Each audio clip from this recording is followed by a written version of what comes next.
नमस्कार, स्वागत है पॉलिटेक्निक पाठशाला किंग में। आज हम बात करने वाले हैं पॉलिटेक्निक और सेमेस्टर एग्जामिनेशन के बारे में। आज हम कुछ बातों पे डिस्कस करेंगे, जैसे एग्जाम आपका कब होने वाला है, ठीक है, एग्जाम डेट कब आएगी, उसके बाद किस विषय में सबसे ज्यादा बैक आती है, उसके बाद मैं बताऊंगा कि आपको तैयारी कैसे करनी है, और आपको मैं ये भी बताऊंगा कि आपको बोर्ड एग्जामिनेशन की कॉपी कैसे लिखनी है।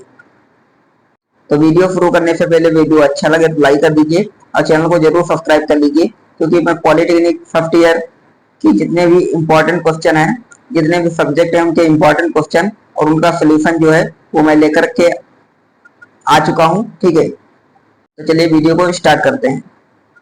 सबसे पहले मैं आपको बता दूं कि आपका एग्जामिनेशन पिछले ईयर की से तुलना की जाए तो आपका एग्जाम जो होता है वो लास्ट दिसंबर से शुरू हो जाता है। आपको मैं डेट अप्रॉक्स बता दूं कि आपका जो एग्जामिनेशन होगा वो 15 दिसंबर से आपका जो एग्जाम होता है वो स्टार्ट हो जाता है। ठीक है, अब बात करते हैं किस विषय में सबसे ज्यादा बैक आती है। जितने भी हमारे फर्स्ट ईयर के भाई बहन हैं, ठीक है, उनको मैं बता दूं कि देखिए, मैथ M1 आपको बहुत अच्छे से पढ़ना है।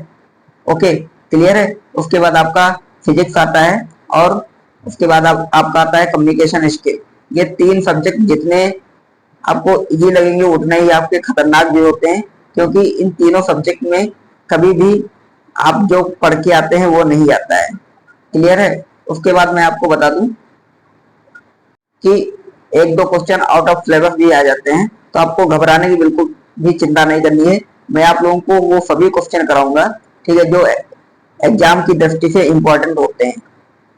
ठीक है, तो पॉलिटेक्निक पाठशाला के चैनल को सब्सक्राइब कर लीजिए।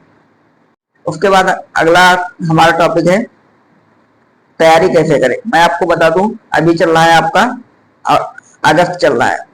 अगस्त, मैं आपको अगस्त को ड्रॉप कर दीजिए, अगस्त को छोड़ दीजिए। मैं आपकी सितंबर से बताता हूँ। तो देखिए, आपका 1 सितंबर से, मान लीजिए आप 1 सितंबर से तैयारी करने जा रहे हैं। ओके, मैं आपको बता देता हूँ कि आपको तैयारी कैसे करनी है। देखिए, सबसे पहले आपको क्या करना है, सिलेबस लेना है। सिलेबस लेना है और हर एक, आप इस बार आपका सिलेबस चेंज हुआ है तो हर एक सब्जेक्ट में आपके 5 यूनिट हैं। ओके, आपके हर सब्जेक्ट में 5 यूनिट हैं। तो इस बार आपका जो सिलेबस है बहुत ही सिंपल और इजी और छोटा है, तो आपको डरने की बिल्कुल भी जरूरत नहीं है। आप सिलेबस उठाइए और PYQ क्वेश्चन उठाइए।